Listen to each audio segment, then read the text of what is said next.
ready? It's the Roundtable with me, Robert Bannon. That's me. Hi, everybody. Welcome to the Roundtable. My name is Robert Bannon. I'm so excited for you all to be here. How you doing? Hey, happy Thursday, friends. Woo! It's Thursday. Yes, and we're back for the second live Roundtable of the week. Aren't you sick of me? I'm sick of me too. Welcome, come on in, come in, get in here, as they say, as MJ Harris says, who is coming to the Roundtable. My cousin Michelle loved MJ Harris. We reached out and we got MJ Harris, but that's a story for another time. Hello, Christine. Hello, Roundtablers, and welcome the new viewers. See, Christine, that's why we need you, because you class up the joint. You know? And hi, Judy.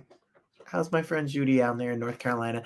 Thanks, Mom. My mom says no one will ever be, no one can get sick of me, but that's because she's my mother. Oh, excuse me. I'm sorry, but I'm taken. I'm engaged. Just want to let you know. But thank you.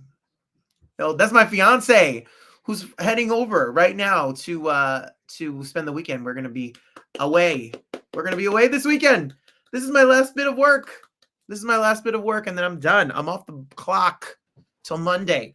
But there are new episodes of the Roundtable podcast scheduled to go up every single day. That takes one to know one, beautiful man. Yes, hi, Mom. How you doing? She had no internet, so I'm happy she's back. Yes, and Christine's mom. Hey, Judy. How you doing? Hi, David. How you doing, David? Hello, Alyssa. My friend Alyssa. Hi, everybody. Thanks for being here. Are you ready to have some fun with me? I'm ready to have some fun with you.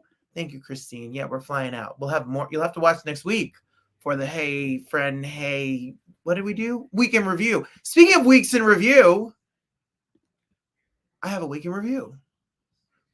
Hit it.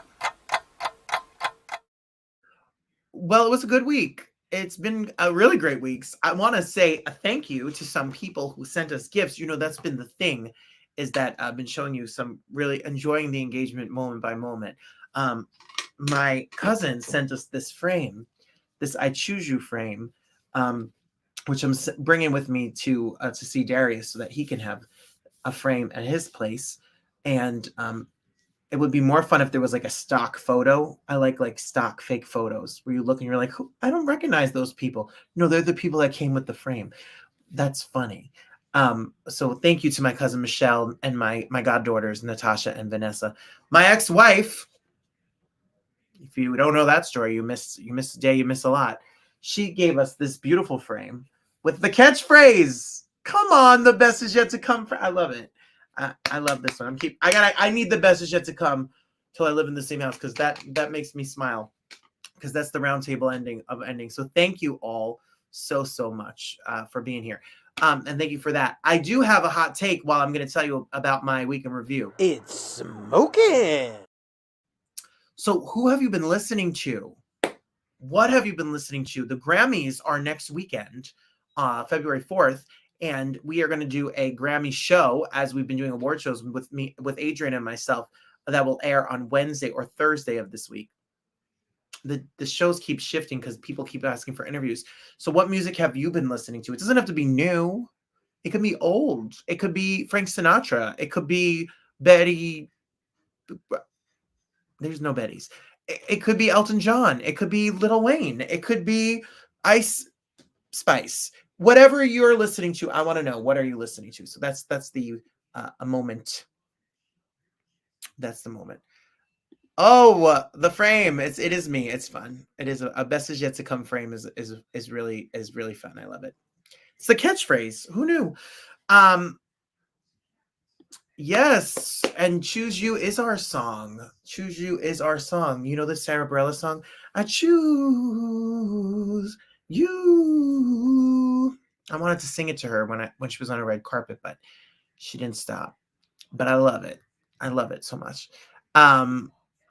So, week in review. Well, I went to Madonna. Okay, I went to Madonna, and I had a lot of fun at the Madonna concert. Madonna has a portion of her show where well, let me show you some pictures.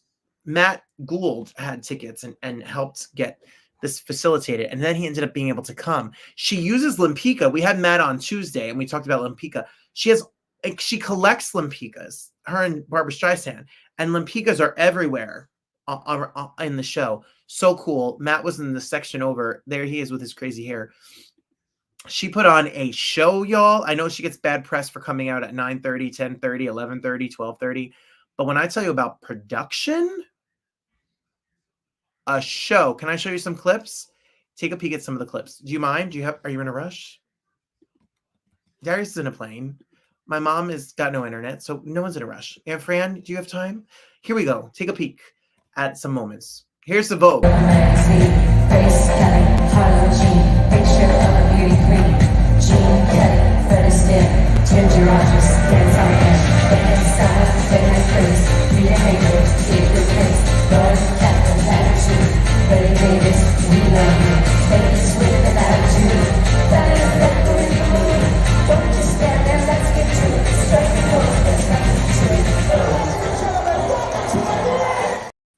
It doesn't get more fun and gay than that.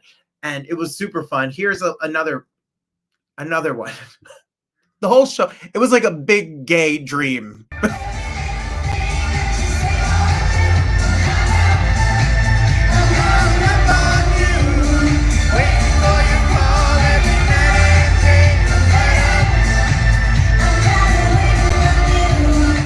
You even got to hear me.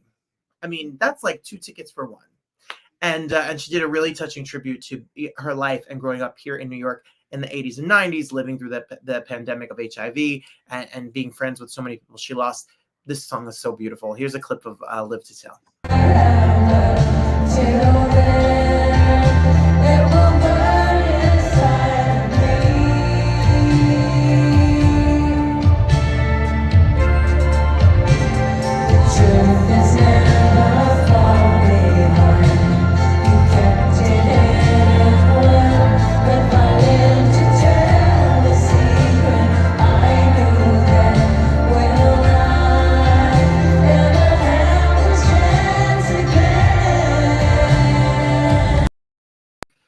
So much is made of her age and much is made of her face and much is made of her, but she's 65 years old and she put on a 2-hour and 25-minute concert and danced her face off. And it was a lot of fun. I had a blast. It's a great set list. So make sure you check out Madonna.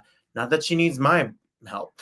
And earlier that day, we headed over to the Paul Rudd Say Foundation, which is about stuttering, helping youth that have stuttering and speech issues.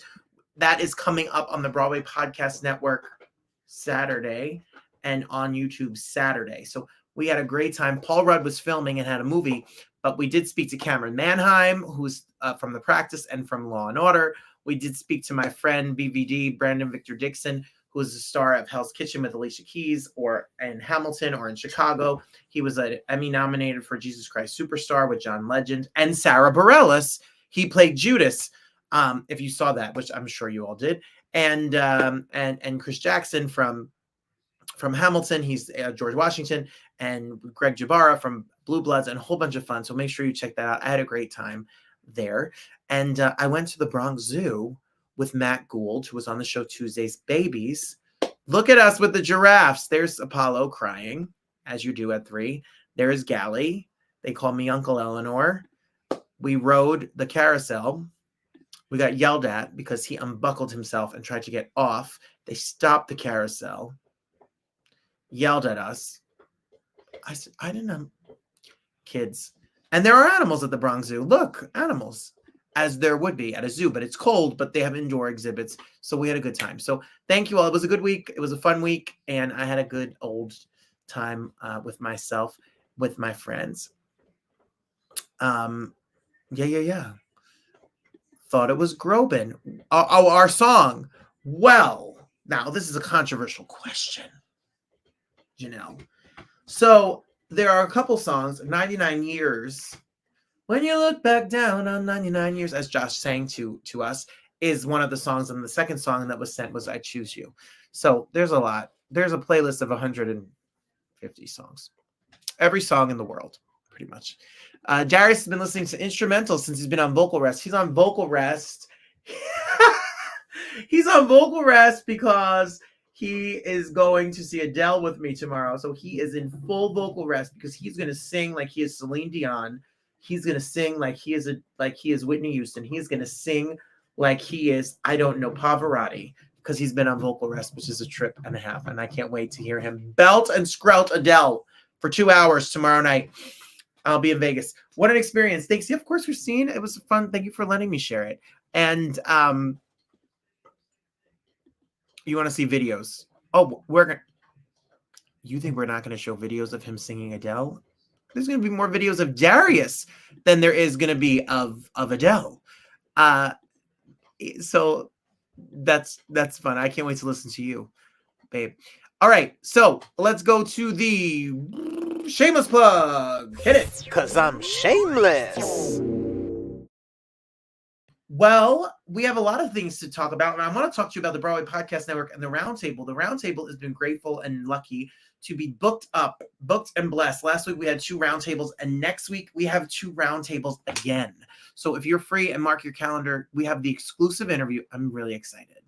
I'm like really excited, actually.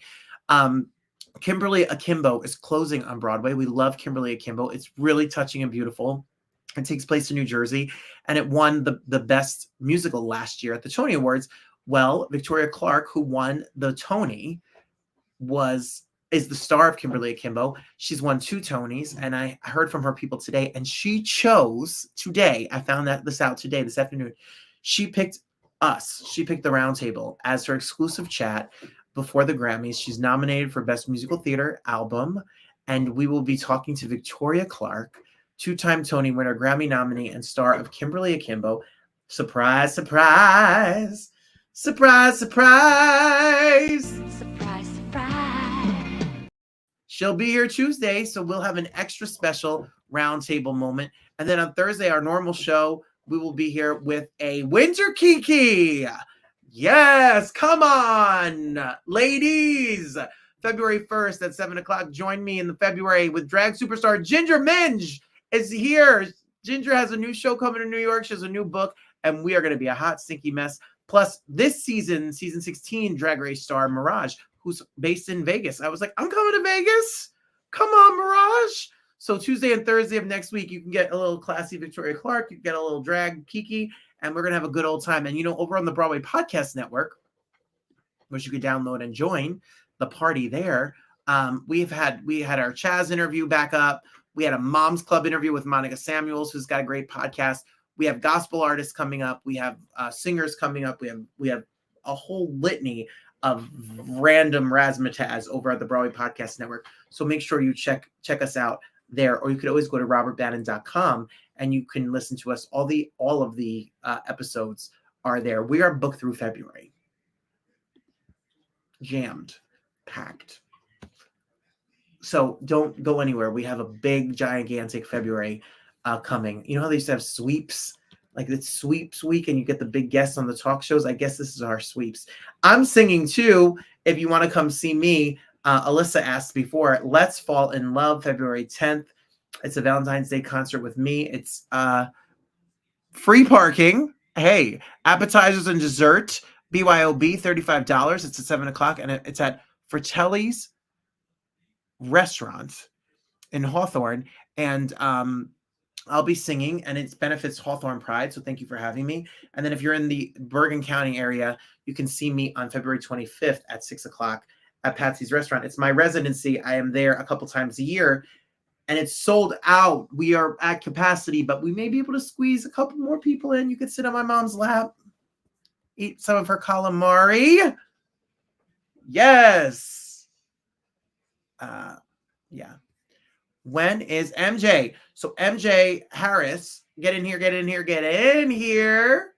is going to be here for, I'll tell you, hold on. MJ Harris and Jackie Goldschneider. MJ's coming on to lay the law about people who are upset that they don't have a relationship for Valentine's Day.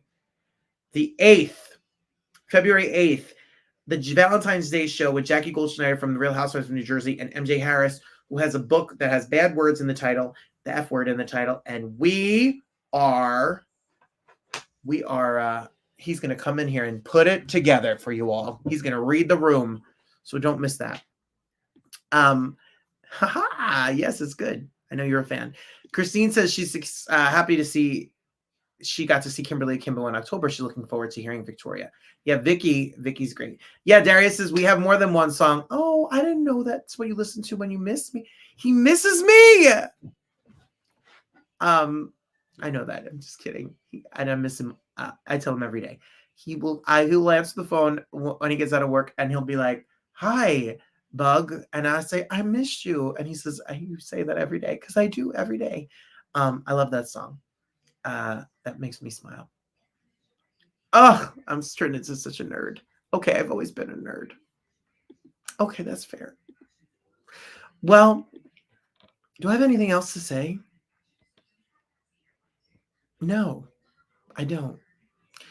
I don't have anything to say.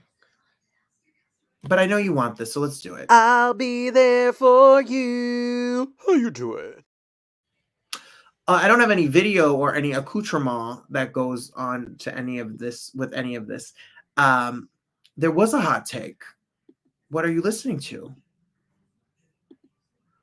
What have you been listening to? What music? Singers? Send me a singer. That's what we got into it because Darius was listening to instrumentals and on our songs. And Mom, what are you listening to? Christine, what are you listening to? Judy, what are you listening to? Lattes, what are you listening to? What's the last song you listened to? I don't care if it's Billy Ocean.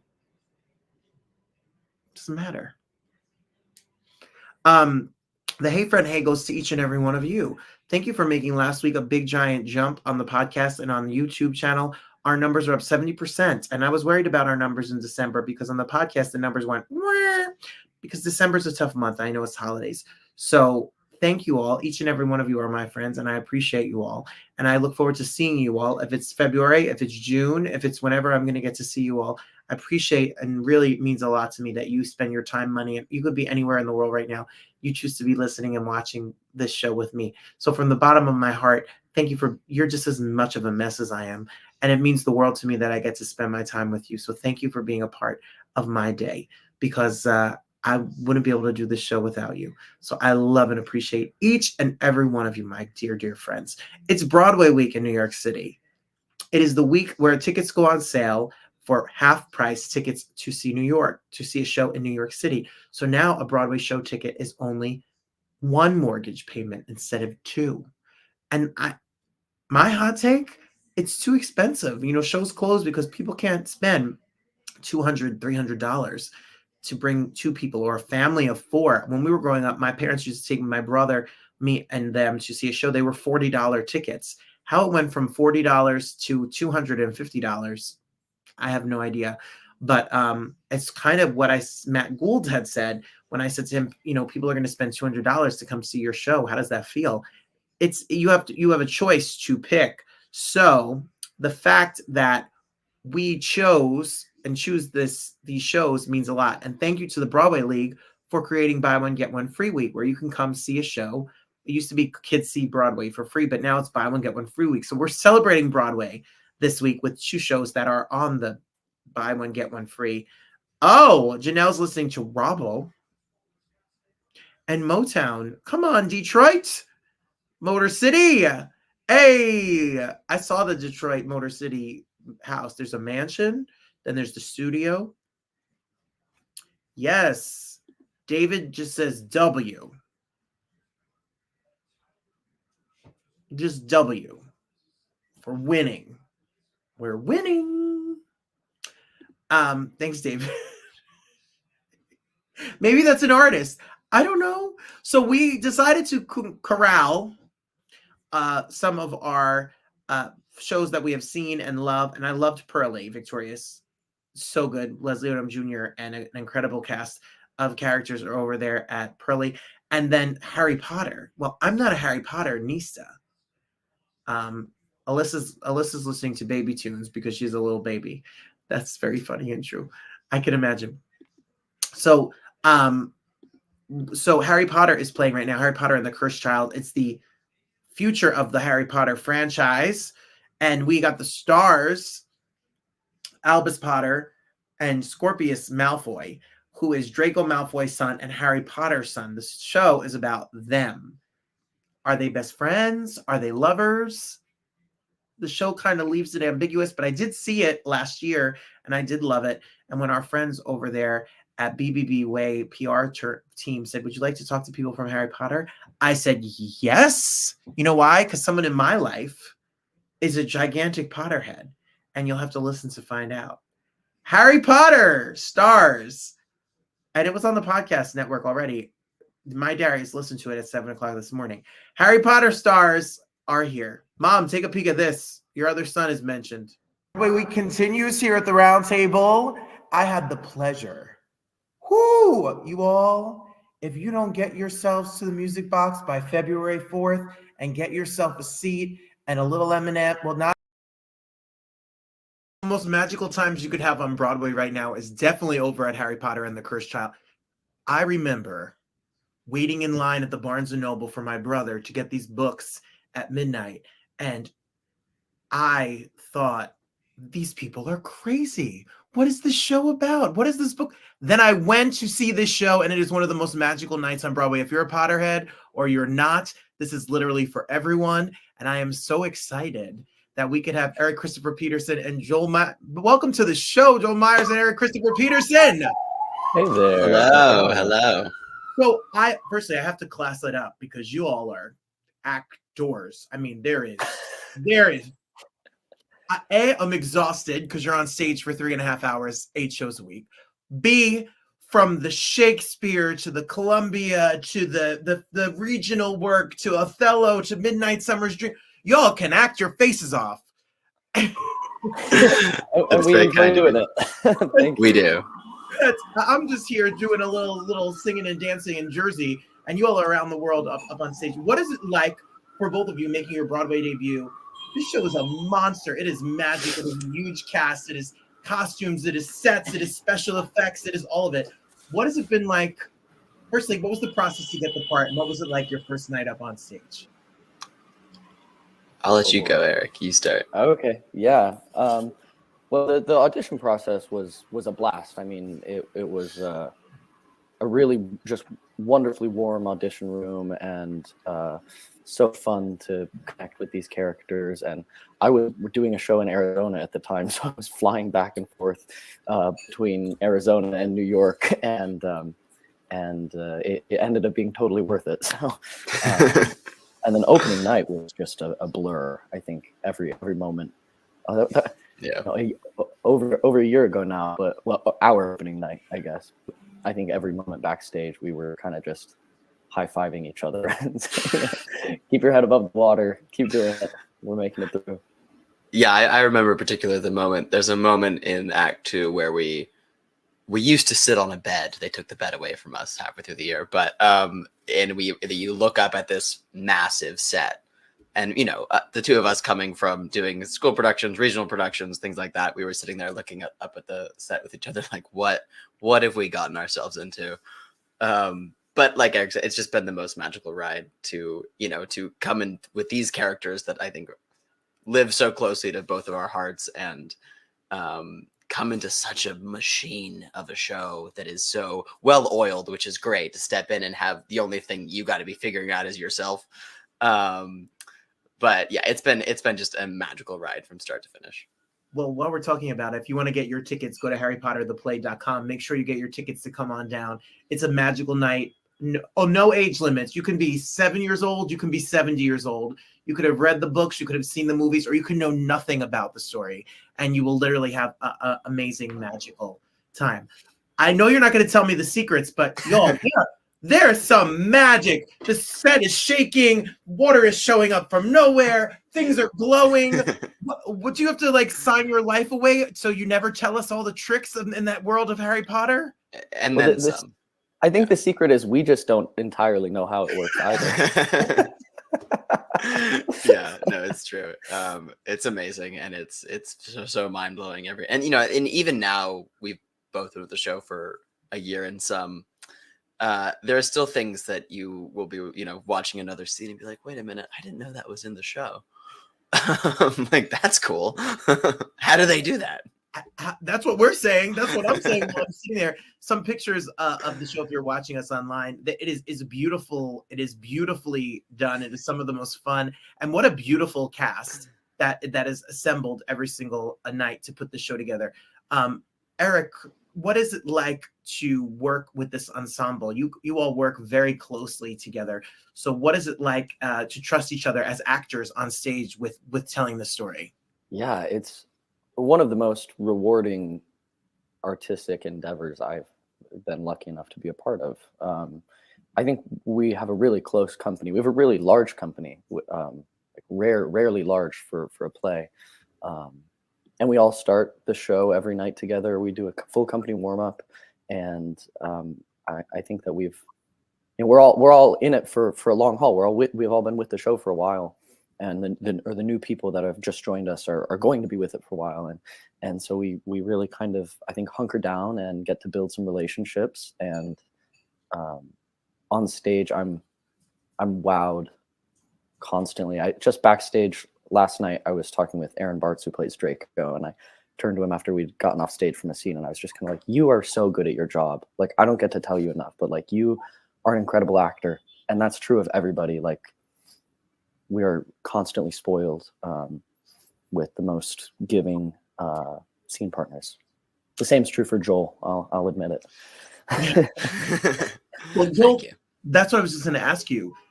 Joel and Erik Christopher Peterson are on stage together for so much of the scene. You have such this relationship that you share on stage. So how do you guys work on that off stage and together to when we watch the show, you just seem like you guys are buddies and friends, and that you have this rapport and relationship, and it's what makes it so charming to watch on stage. So was that something natural when you two met? Did you just click? It's all entirely fake. We really lucked out, I think, with coming into this together at the same time, and to go through not only the journey of joining the show, but going through the Broadway debuts together. We kind of came at it from the same place in life, and it's really been a special journey for the two of us to share this experience, and really lucked out that we clicked pretty immediately. At least I'll speak for myself on that front. I hope you feel the same, Erik. Yeah. We spent a lot of time together otherwise. The banter is witty on stage, but it might be wittier off stage. Oh yeah. No, we have a good time, and and that's how you do a show like this 8 times a week. Is you have to find those relationships that keep you going. And so whether it's the two of us or anyone else in the cast, I think that's we really are fortunate to have a wonderful company, both the cast and the crew, full of wonderful people who are happy to be doing what we're doing, and that makes all the difference.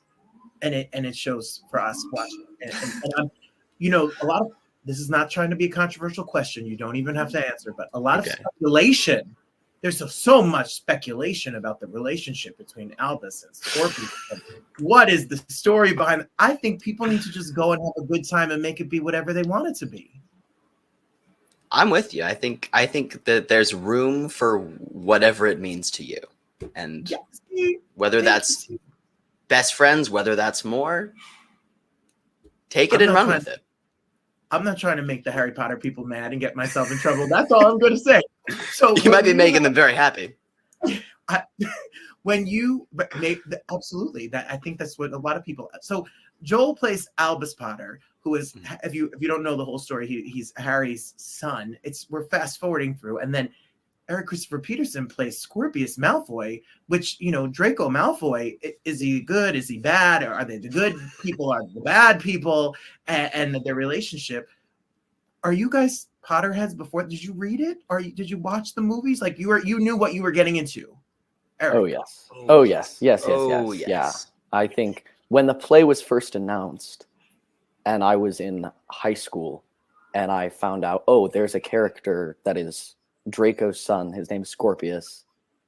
I gotta play that role. Like, how do I do that? Oh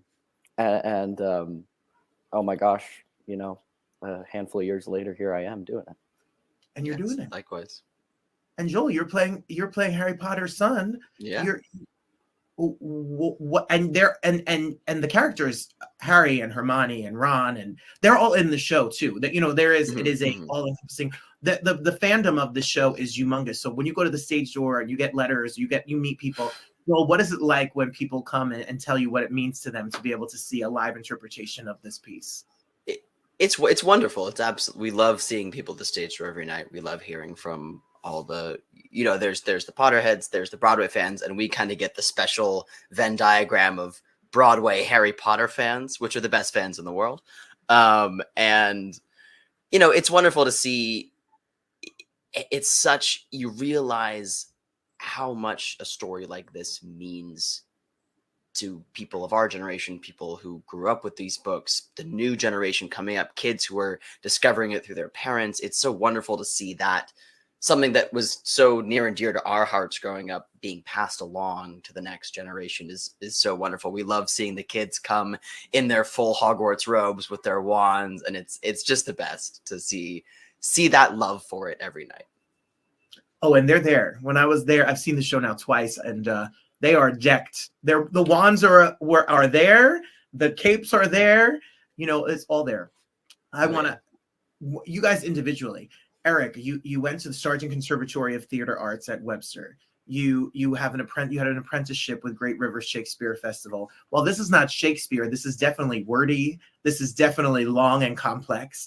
And you know, Othello and Romeo and Juliet and all of the shows that in your past, and you as a writer as well.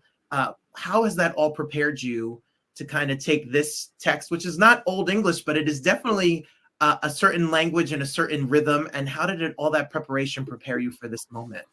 Certainly, you've done your research. Yeah, no, I've done a lot of, well, I've done a handful of Shakespeare work. I hope to do more, and I think that this project is epic in scope, similarly to a lot of Shakespeare's plays, and the sort of physical capacity that it asks of you as an actor, and the vocal, like purely the breath capacity that it's asking you to engage with, are definitely tools in my toolbox from some of my training and experience with, you know, those complex plays that are, I'm using those tools every night. Yeah. Well, if you want to follow Erik on Instagram, it's at Erik. If you're listening to us on the Broadway Podcast Network, ERIK.C. Peterson, and you can follow and stay up to date of all of what's going to happen and what's after this. What's next? Joel, you trained. How do you get a bachelor's in theater and astrophysicist? Columbia. Did you ever take a nap? Did you ever sleep? Did you eat? Like, how did you get all of the work done to do all of that? You know, you just hunker down and you do it. And it was one of those things where it was kind of like, we'll see how this goes. And we got through it. You know, it's possible. And it was a lot of fun. Well, you're no slouch to some Shakespeare and some serious work as well. And what about you? What about the training that you learned? Did you bring to your role every single night? Yeah, I mean, you know, like Erik said, I think a lot of it is just purely the stamina to do this show is something that you have to. Various experiences I had, I think, really prepared me for that, of growing up and you know, doing musicals, doing Shakespeare, doing a lot of that. That sort of, there's elements of all of those things in Harry Potter. We dance, we don't sing, which is good, but we swim. You know, we do all sorts of things, and it's a lot of that. I feel like I'm constantly pulling pieces from various experiences that I've had in school or outside of school doing theater. That just, it all kind of, this play hits all the boxes. Well, yeah, it sure does. If you want to follow Joel P. Meyers on Instagram, make sure you follow to stay up to speed as well. When I saw the show, I went with my brother, who's like a real big Harry Potter nerd, who like is a police detective, so he doesn't want to tell people he's a nerd. So like he'll buy the tie that's written, but it won't say I'm a Harry Potter nerd, but it will be there for the other people to see it. Sure. You know, the socks, the belt buckle, like he gets his Harry Potter in there. And it was very hard for him because he read the books first before the movies were made. And now to see it on stage and to see it on screen, you know, you have your own vision of what it is like. What is it like? How do you find your own version of these characters that have become iconic in literature and in film to now put your own spin on them? Did you get very specific notes, Erik, about how you were supposed to be, or did you get to bring some of your own artistry to the part? I think Scorpius and maybe Joel can speak to Albus as well, but like there are huge gifts as characters because they're connected to this wonderful universe. But in the films, you only ever see the back of Scorpius's head for a split second, and he just gets a brief mention in the epilogue of Deathly Hallows. So there's a lot of, you know, latitude to play and discover who this person is through the play. And the creative team, John Tiffany and our associate director, Connor Wilson, are so like investigative in their work, and they're curious to explore and discover. And I think that I've been given a huge gift to play and find who, you know, what's the overlap of Scorpius and Erik, and how do I bring myself to this character? And there's a lot of creativity that we're given. You know, we're not asked to play the role exactly like the person who was playing the role before us, which is all you can ever ask for, I think. Yeah, they give us a lot of freedom to change that like even when we have understudies and swings go on, the relationships can change night to night, which is super special. And it's really special that as a creative team, they've allowed that freedom within the structure of, and otherwise there are things that you do have to be very set in so you don't catch on fire or something like that. But they let us find the freedom where we can, which is wonderful. I was literally just going to say that. Be safe, don't catch on fire. When doing a show like this, I'm sure it requires, like you say, physical stamina.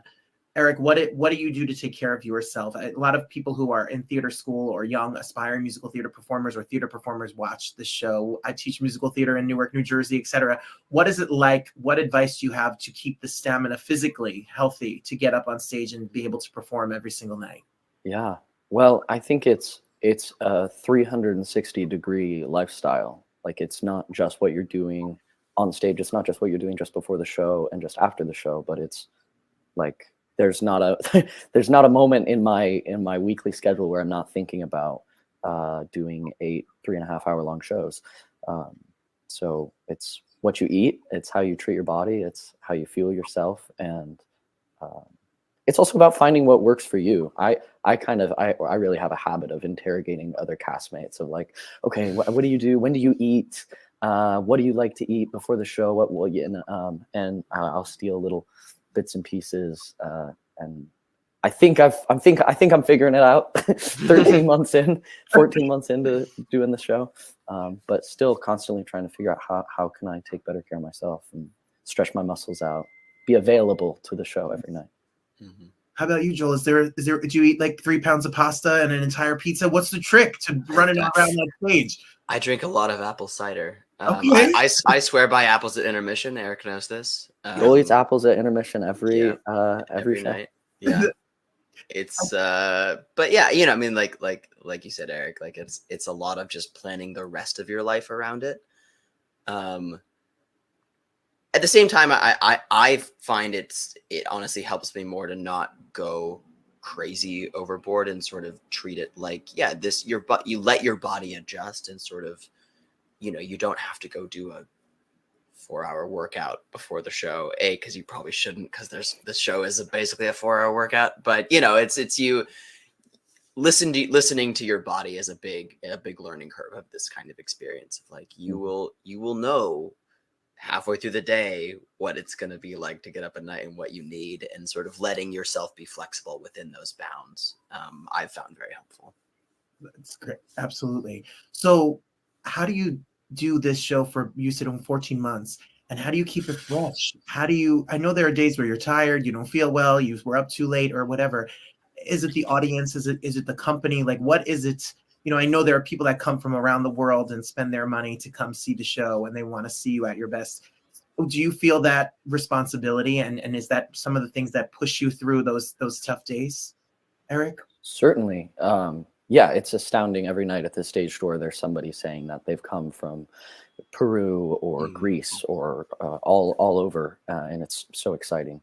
But yeah, I think that there's a certain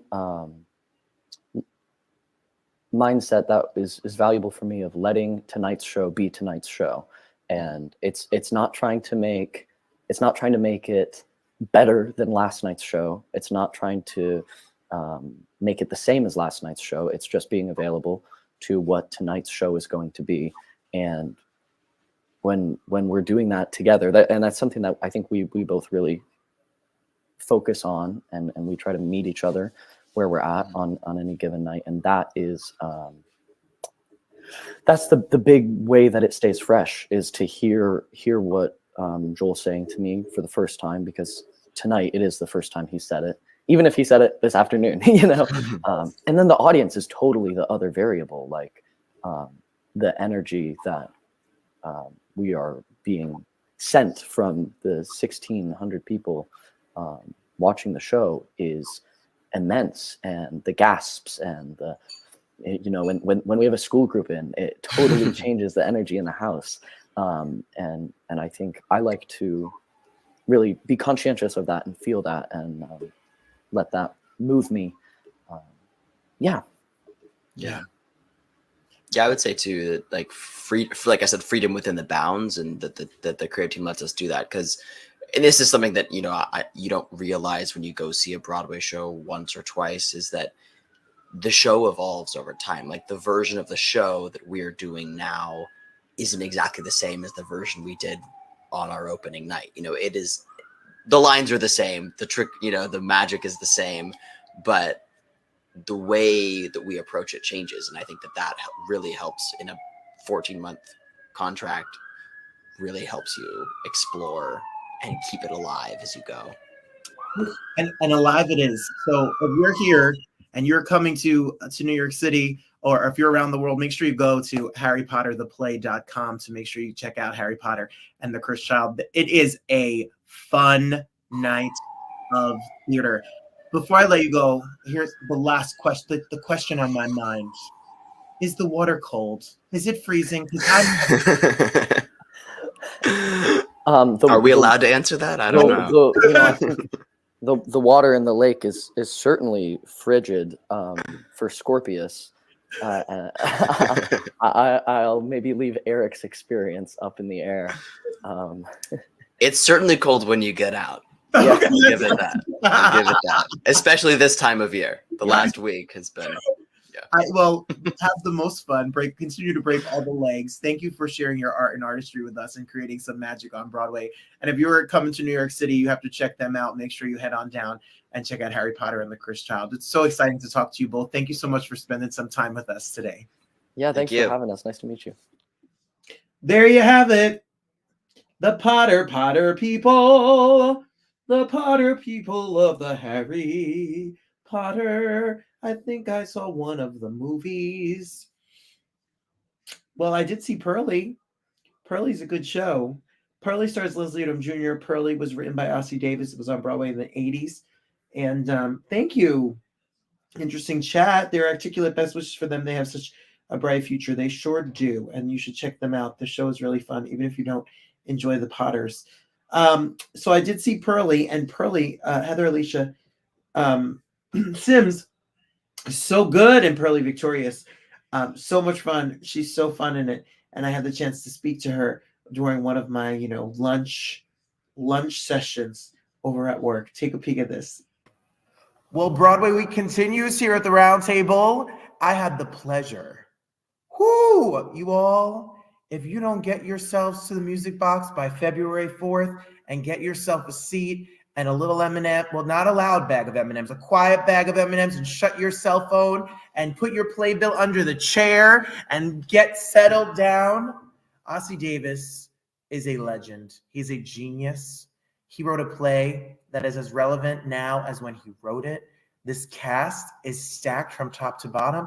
I hope they don't have plans for June, because they better get themselves a fancy gown and a tuxedo and head over to Lincoln Center, because this year's award ceremonies are going to be filled. And we are so excited. Heather Alicia Simms, I've seen you on the TV. I've seen you on the screens. I've seen you on the stages, and now you're here. Welcome to the show. Thank you. I'm so excited to be here. We're so honored to, if people are listening to us on the Broadway Podcast Network or you're watching us on YouTube, she's so damn beautiful. Oh, thank you. Your energy just shoots off the screen. Oh, thank you. I appreciate that. Well, I was talking about your television. For many people who maybe they're not into the theater world, I know a lot of people were all up on the Luke Cage of it all, and Marvel's Luke Cage, and your recurring role on that. And when I was looking at your history, if it's Luke Cage, if it's Blue Bloods, if it's High Maintenance, if it's The Last OG, if it's all the television work, and then you have this body of theater work, Ma Rainey, which I remember seeing that. It was a snowstorm. I was 18 years old. We trekked in from Jersey. If it was Raisin in the Sun, and so you pick some deep, heavy stuff. You know what? I pick deep, heavy stuff. Deep, heavy stuff picks me. And I've been fortunate to be able to work in this industry. And in fact, I think I remember that snowstorm, because right after, during it, somebody's Mercedes broke down right outside of the theater. And I come down the alley and I see Whoopi trying to push somebody's car. I was like, what are you doing? And she was like, this guy's car stopped. So I was like, no, we'll all help. And the dude was just kind of gobsmacked that Whoopi Goldberg was trying to help push his car through the snow. I was like, girl, you don't have to do that. We can call somebody, I believe. I was there, and it was Whoopi Goldberg and Ma Rainey back, doing August Wilson before the movie, before all of that, and Raisin in the Sun, and these are class. And you hear about Raisin in the Sun, or you hear about Ma Rainey, but a show like Purlie Victorius, I thought it's Purlie, Debbie Allen, Purlie, the movie. No. This show, not back on Broadway in how many years? It's 62. 60. No, now it's 63, because it premiered in 1961, and we're now in 2024. So yeah, it's been 62 years since anyone has seen this play, and people come to the Music Box Theater thinking, hey, we're going to see the musical with Cleavon Little, Melba Moore, Sherman Hemsley. No, that's not it. And having Leslie Odom Jr. in the cast, people think, and they're waiting for him to sing, and and they are so wonderfully surprised at what they get instead. Ooh, well, what they get is a tour de force performance by this amazing cast. It is a night of theater, and it pays special homage to Ossie Davis as well. You guys really handle his words and his work with the utmost grace and respect. When you got this project, can you tell us a little bit about the journey? Did you get an audition? Did you get a phone call? Did you have to prepare sides? What was it like to get the part? It was a phone call, and it was a phone call because I did Jeffrey a favor, right? Okay. So, during the pandemic, when we were all home, everyone was doing this theater on Zoom, and I did this play that reprised this play, Barbecue, that Robert O'Hara wrote. And we did it on Zoom, and it was great. But then the next week, Jeffrey was doing another play, but he lost an actor. And he was like, hey, would you mind doing me a favor and doing this play? And I'm like, sure. What am I doing? We're home. And so I did it. And he was like, oh my gosh, you saved me. I owe you one. I was like, okay, when people say that, right? And you might get tickets to a show, or, just a thank you. And so he said, he called me a few weeks later asking me if I'd like to do a workshop of Purlie Victorius. Sure. You know, and it may not have been a few weeks later, it may have been a few months later, time, you know. And so I said yes. And after that first reading, he asked me, would you like to go to Broadway? And so again, sure, because everyone thinks they're going to Broadway. And I've heard that many times before, and it doesn't happen. And I was like, it happened. So yes, the things come. It happened. Some of your cast has been the pleasure of being with us here on the Roundtable. If it's Leslie himself, Billy Eugene Jones has been. Ooh, he acts his teeth out. He, you know, and you all, and Jay and Vanessa and Noah and Kara and the other Noah and Bill. This all-star cast, you all come on stage. You work very physically with each other. This is not just a monologue reciting lines. There's a lot of physicality. There's a lot of humor. There's a lot of timing. What was it like in the rehearsal space to get comfortable with each other as an ensemble? So, you know, I love actors that say yes, you know, and everyone said yes.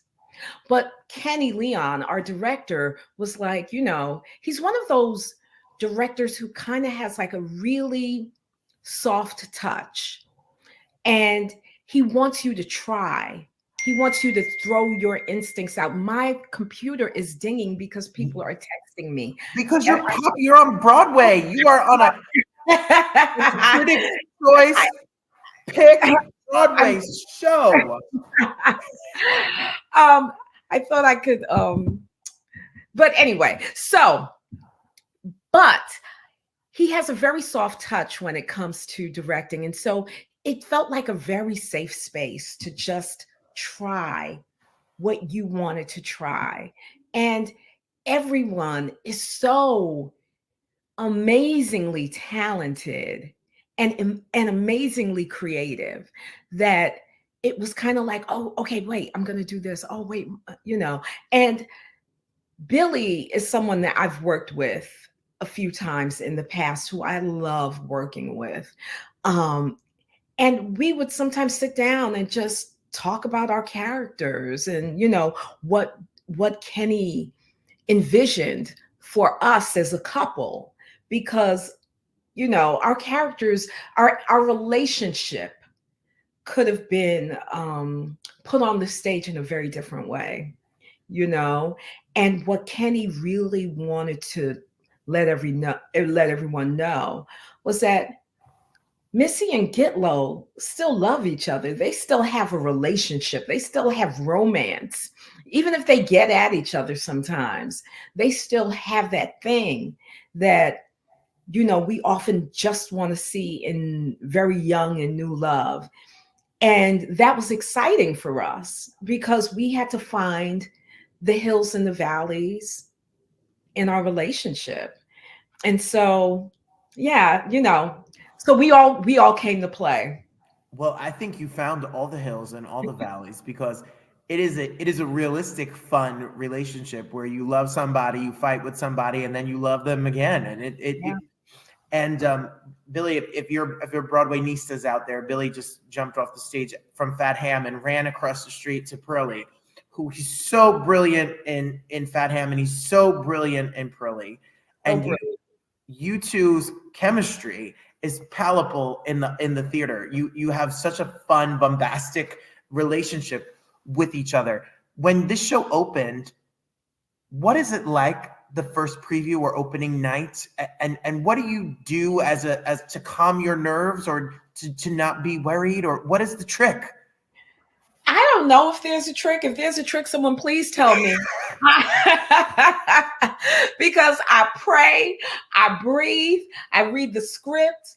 I tend to like have my pages somewhere backstage just in case something happens. And then, you know, you have to let go of it, right? Because anything can happen on stage. You're not going to run off stage. I mean, there are times when you're like, but you're not going to do that. And so the thing is, the first preview is electric because you go, wow, I've been working all of these weeks for this moment. And you hope that you're going to have the reaction that that you were anticipating. Now, Kenny did something really wonderful in our last week of rehearsal, and he had people come in the room.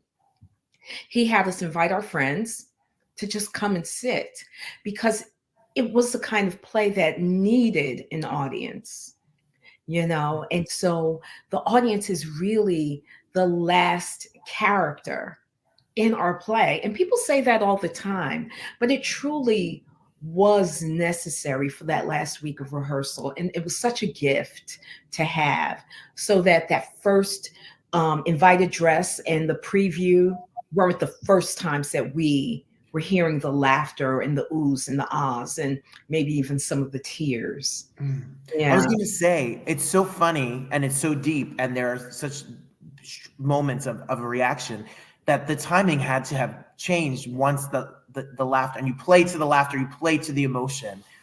Ooh. You know, the timing did change a lot. Kenny had a dream number in his head, and so we worked diligently to to keep that number in mind. And the first, I think it was our dress rehearsal, our invited dress. I think we went 20 minutes over that dream, and so that would not stand. And so, you know, it was about really feeling out the audience, and the idea of, yes, the audience is with you, but we couldn't let the audience take the show, because if the audience takes the show, then it's not our show, you know, and every audience is different. Well, there's not one member of this ensemble that is not commanding the stage and has their moment to really get their point across. PurlieVictorius.com is where you can get your tickets while we're talking till February 4th. It was extended. This is it. This is the final extension. Allegedly. This is it. You know, so many people have come back. We have somebody that has come 30 times. Yes. Jordan has come 30 times. And, you know, I call him one of our pearls, because there are people who just come back. They come back to see it because it is so poignant. It is laugh-filled, but you will leave the theater saying, wow, I am awestruck, not just by the talent on stage, because there's so much talent on stage. And that's what I'm going to miss most about this group of people, because, you know, I just love working with big talent. But come to the Music Box Theater so that you can see the things that we're talking about. We are not lying to you. You are going to have a great time, and you're going to leave having said, oh my gosh, I needed this for my soul. Oh, it is soul filling. It is thought provoking, and it is not, you know, I think that sometimes, and if I may speak frankly, as this very white man who thinks, what am I going to see? And there's something for everyone. It is not a show for any audience. It is for humanity. It is for people. What about the themes of the show are relevant today? What do you think people leave feeling that are as important as it was in the 60s and the early 1900s as it goes down in history? I mean, you know, ideas about racial justice, generational wealth, how we look at inheritance, you know, money, relationships, love. There's so many themes, police brutality. Mm-hmm. There's so many themes that, you know, Ossie Davis was dealing with back in the late 50s, early 60s, that he put on the stage. People then said, oh my gosh, this is poignant. This is so now, this is so today. And people in 2023, 2024 are leaving with the same sentiment. So that says something about our society, but it also says something about the play, how timeless it is. It is a classic. It is a classic that has been unearthed. And if you are interested in beautifully crafted classic plays, I believe that this is one of them. It sure is. It's so well crafted. And I have to say, I'm not as artistic and sophisticated as some other people are. This play gives you a good good beginning, middle, and end. It is a beautiful full circle story. It's not going to be one of those plays that the house lights come up and you say, what happened? What's this? You are going to get a full fleshed out, beautiful story and leave feeling something and knowing something and believing in something a little bit more than when you got there. Yeah. That's for sure. When you do this show, you talk about, and I was struck, for me, about the amount of people, and I'm sure that they are on your shoulders, the ghosts of the theater, the ghosts of the people you're representing on that stage, that without giving the story away, people are owed something and not given it. They're supposed to stay quiet and just listen and not ask for what's rightfully theirs. Do you feel the heaviness and the presence of the people that this story was written about and for? I do, because, it's still going on now. And there's so many people who've been disenfranchised. There's so many people who have been displaced. I think about, our elder Opal Lee, who, was the person who really put Juneteenth on the map for many people. And she was just given the land that she was dispossessed from as a child back to her.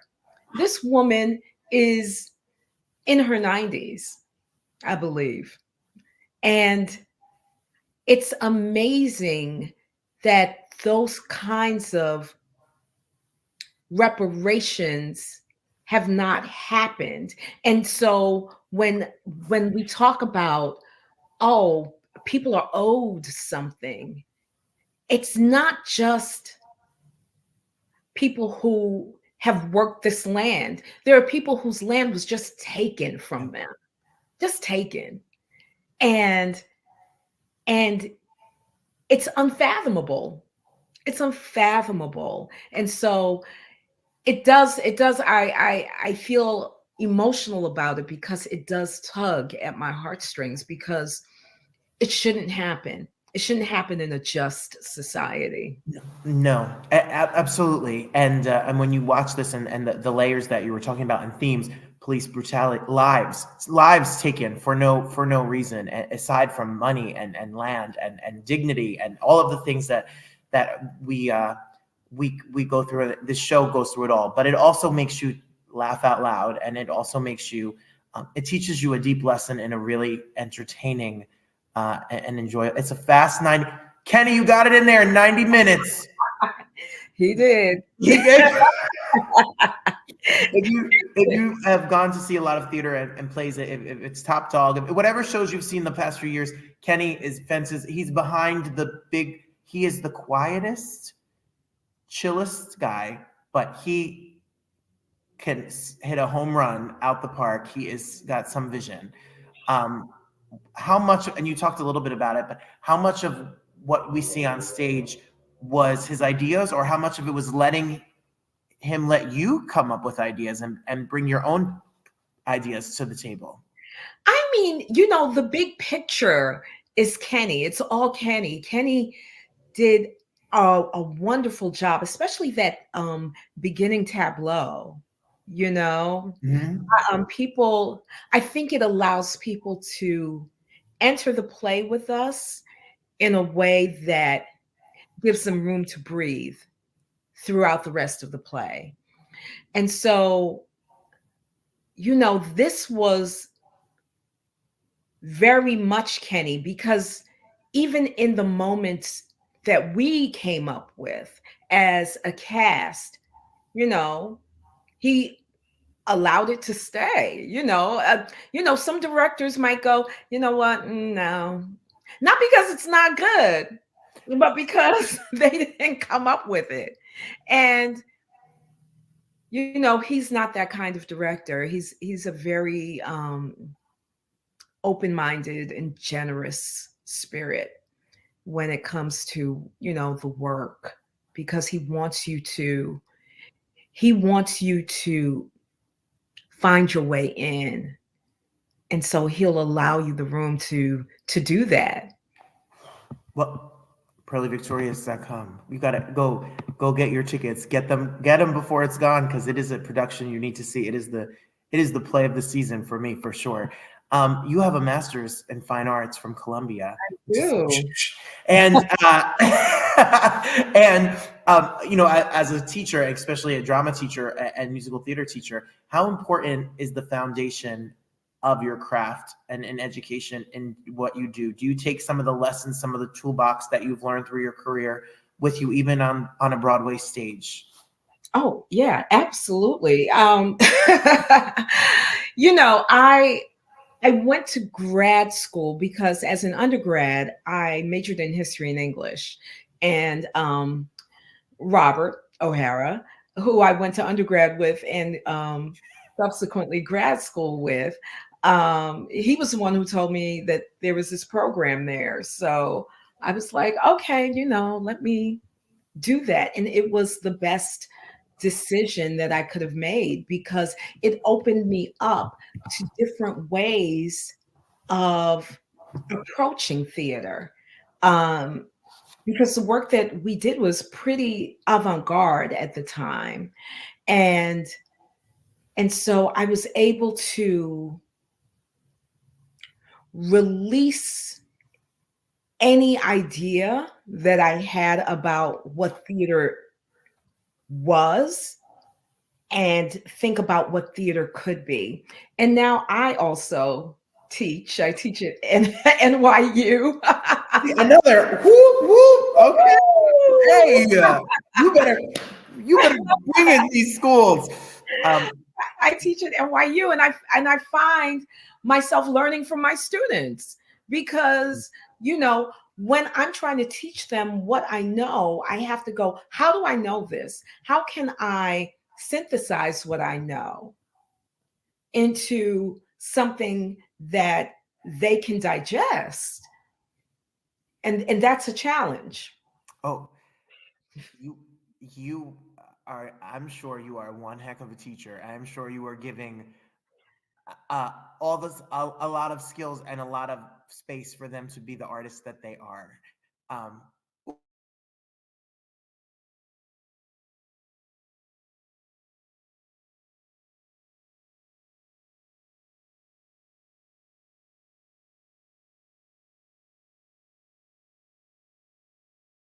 Stuff. Barbecue, and yes. He is a trip and a half.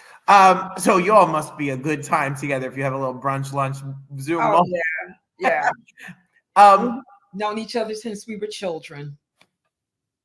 My goodness, what a fun ride it must have been for you all to be here and be in New York City and doing what you're doing. Amazing. If you want to follow Heather, you can go to Instagram. And you could follow Heather on Instagram, and you can of course follow the show and get tickets to Purlie Victorius by February 4th. And then if we follow you, we could stay up to date with what's next and what's coming down the pike. I know. You know, so what's coming up down the pike? I have no idea. Yeah. You know what? I've been doing a couple of audiobooks. I just finished an audiobook last week, and in the next few weeks. But right now, since the strike happened, some work that I did, we're still waiting to hear if what we did before the strike is going to get picked up. Who knows? Fingers crossed. If not, I'm going to do more. Everybody else. Yeah, you know, you've only just begun. There's a lot of TV and a lot of theater and a lot of film work left to do, and we are here for it. Everybody, you need to go get yourself down, get a ticket, enjoy the show, and then stay. You're such a beam of light. I'm gonna go. If NYU accepted me, I'd be there. You can just come on down. All right, deal. That's a deal. Thank you so much for being here. Congratulations on everything. And I'm going to see you the whole award show circuit. You'll have to come say on the red carpet. From your lips to God's ears. Thank you. There you have it. Broadway's Heather Alicia Simms right now, and Purlie Victorius, and Joel Meyers and Erik Christopher Peterson here to celebrate Broadway week right here on the Roundtable. I'm going to go finish packing and head to Vegas. I'll tell you all about it next week with Adele. I wish you nothing but the best. Have a great weekend. Follow us at the Broadway Podcast Network all weekend long if you want to get more information and see us, or you could, of course, be here on YouTube. All of the stuff is up there as well. Thank you for sticking around a little late for us. Christine, yes, my friend Christine. Christine says, Purlie Victorius sounds like a great show. Not to miss if you're visiting New York by February 4th. Heather's an amazing artist and human. Thanks so much, Christine. Next week, 2 shows. So visit us here. Be here Tuesday night with Tony Award-winning superstar Victoria Clark, and Thursday, a drag Kiki for the winter with Ginger Bench and Mirage. This show's a mess. I love you all for being here. There's more good than there is bad. There's more help than there is hurt. And there is more love than there is hate. The best is always yet to come. Till next time, everybody, follow me at Robert Bannon, and I'll see you again real soon. Thanks for being here. Woo! The best surely is yet to come. Vegas, I'm coming. Hang tight.